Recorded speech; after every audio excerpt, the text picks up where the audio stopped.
রাস্তার পাশে বসে আছে এক বয়স্ক মা, কিন্তু সেই মায়ের চোখে নেই কোনো আনন্দ, নেই কোনো প্রত্যাশা।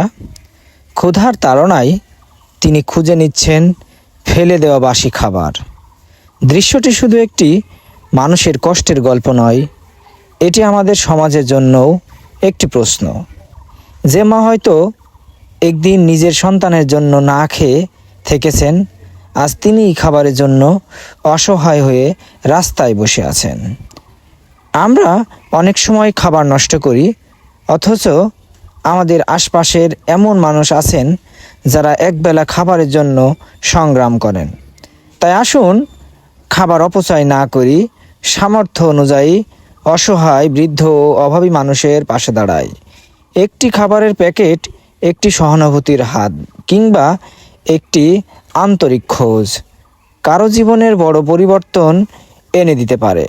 মানবতা তখনই সুন্দর হয় যখন আমরা অন্যের কষ্ট অনুভব করতে শিখি। প্রিয় বন্ধুরা, আমার এই ভিডিওটি যদি আপনাদের ভালো লাগে, আপনারা সুন্দর সুন্দর কমেন্টস করে যাবেন। ধন্যবাদ।